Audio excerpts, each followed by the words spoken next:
Assalamualaikum warahmatullahi wabarakatuh. Kembali lagi di channel Desi Bali, seri pembahasan soal UTBK SBMPTN.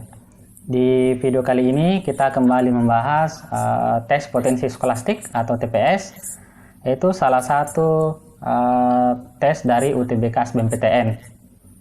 Nah, di video kali ini kita khusus untuk membahas TPS tahun 2019. Oke, kita mulai dari soal yang pertama.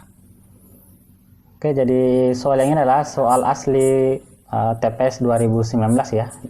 Oke, jika A sama dengan B, maka 4A ditambah 3B sama dengan berapa? Jadi kalau misalnya soalnya seperti ini kan A sama dengan B ya. Jadi kalau A sama dengan B, berarti kita bisa ganti salah satunya, A kita ganti dengan B atau B kita ganti dengan A.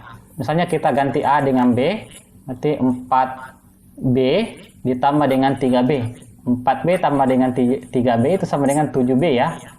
Jadi jawabannya berapa?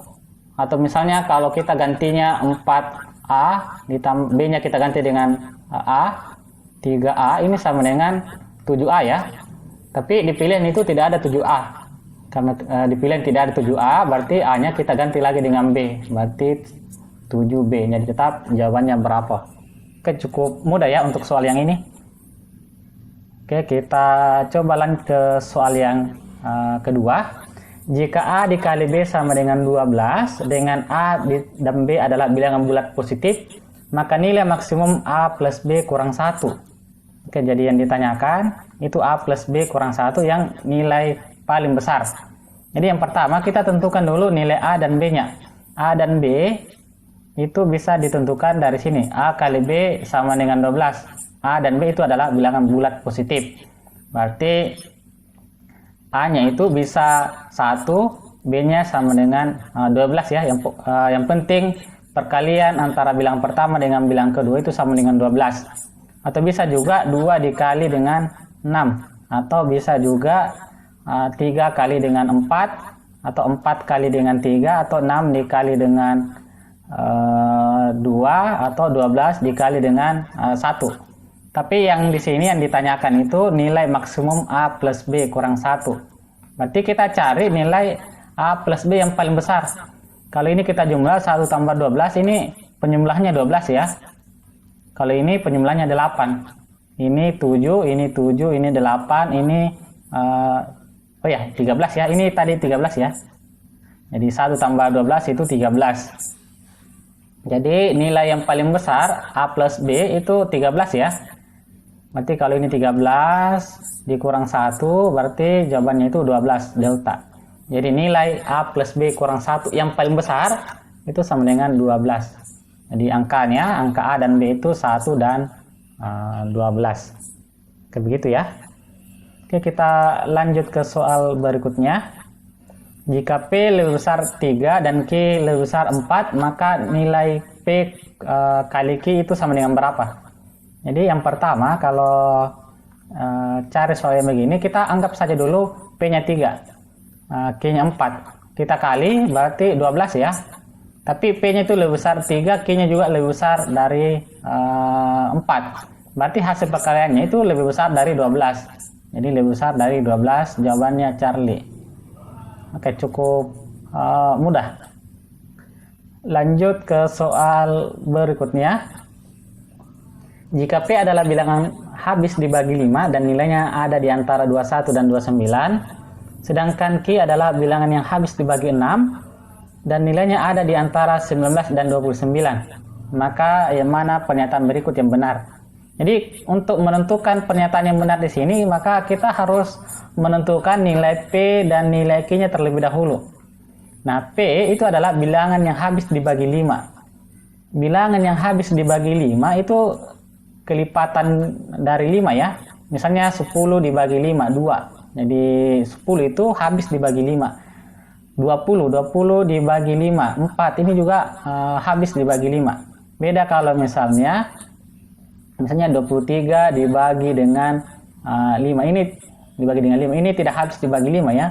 Karena kalau kita 4, 20 ada sisa 3. Jadi 23 itu tidak habis dibagi 5. Jadi Untuk mencari bilangan yang habis dibagi 5, maka kita cukup mencari kelipatan 5. Kelipatan 5 yang ada di antara 21 dan 29. Nah, berarti angkanya itu adalah 25. Oke. Kemudian Q adalah bilangan yang habis dibagi 6. Habis dibagi 6 berarti cari angka kelipatan 6 yang ada di antara 19 dan 29. Jadi angkanya itu adalah 24. Jadi P-nya itu 25, Q-nya itu 24. Besar mana? Besar P. P lebih besar dari Q. Jawabannya delta. Oke, cukup mudah. Oke, kita lanjut ke soal berikutnya. Dalam sebuah ujian, siswa harus mengerjakan 8 soal dari 12 soal yang disediakan. Jika soal nomor 2 dan nomor 10 harus dikerjakan, maka banyaknya cara siswa memilih sisa soal yang harus dikerjakan. Oke, jadi di sini yang dicari itu adalah banyaknya cara. Jadi banyaknya cara itu bisa pakai rumus permutasi, bisa juga menggunakan rumus kombinasi. Tergantung soalnya. Kalau misalnya ada diperhitungkan urutannya, berarti itu pakai permutasi. Kalau tidak diperhitungkan urutan, berarti pakai kombinasi. Nah, soal yang ini kan siswanya harus mengerjakan 8 soal dari 12 soal ya. Tapi nomor 2 dan nomor 10 itu harus dikerjakan. Jadi siswanya cuma bisa memilih 6 soal dari 10 soal yang tersedia ya. Karena soal nomor 2 dan nomor 10 itu sudah pasti dikerjakan. Jadi pilihannya itu sisa 6 soal dari 10 soal yang ada. Jadi karena ini tidak ada urutannya, berarti pakai kombinasi. Jadi kombinasi 10, 6. Kombinasi 10, 6 itu 10 faktorial dibagi 10 kurang 6, 4 faktorial. Yang membedakan rumus kombinasi dengan permutasi, kalau kombinasi itu ada faktor pengalihnya lagi. Kalau sini 6 berarti di sini 6 faktorial. Jadi kita selesaikan 10 faktorial itu 10 kali 9 kali 8 kali 7 kali 6 faktorial. Sampai di sini saja ya. Karena di bawahnya itu ada 6 faktorialnya. Dibagi 4 faktorial itu 4 dikali 3 dikali 2 kali 1 kali 6 faktorial. Jadi 6 faktorial yang di atas bisa kita coret dengan yang bawah 6 faktorial. Kemudian di sini 8 bisa kita coret dengan 4 kali 2. Kemudian 9 bisa kita coret dengan 3. Jadi sisa 3. Jadi 10 kali 3 kali 7. 3 kali 7 21 kali 10 210. Jadi banyaknya cara yang dapat dipilih siswa itu sebanyak 210 cara. Jawabannya delta. Jadi cukup mudah ya untuk soal tes potensi skolastik. Tapi karena ini dibatasi dengan waktu dan soalnya banyak, jadi biasakan mengerjakan soal TPS ini dengan cepat. Yang penting perbanyak latihan, semakin banyak latihannya, semakin cepat juga nanti mengerjakan soal.